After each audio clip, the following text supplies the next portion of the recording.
আমি ভাষা জানি না শুনলে অনেকেই বাংলাদেশের আমার কাছে জিজ্ঞেস করে যে ভাষা জানি না তাহলে আমি কিভাবে কেনাকাটা করি।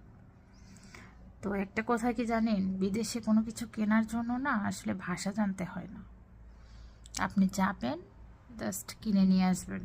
আপনাদেরকে দেখাই আজকে এত কিছু কিনলাম অথচ আমি কারো সাথে একটা কথাও বলি নাই। মেবি 1 ঘন্টার মতো আমি মার্কেটে ছিলাম, ঘুরে ঘুরে সব কিছু কিনে নিয়ে আসছি, কিন্তু কারো সাথে একটা কথা হয়নি। এই যে দেখেন, এখানে কতগুলো হ্যাঙ্গার কিনে নিয়ে আসছি। তারপরে এটা হলো আপনার মশার জন্য গুড নাইট টাইপের। তো ইহানের জন্য ওয়াশরুমে ব্যবহার করার জন্য জুতো।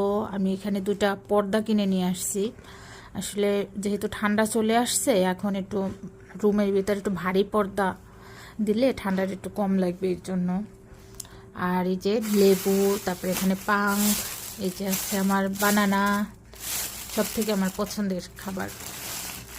তো এতগুলো জিনিস কিনলাম, কিন্তু কারোর সাথে একটা কথা হয় নাই। দেখছেন, এই হলো ম্যাজিক।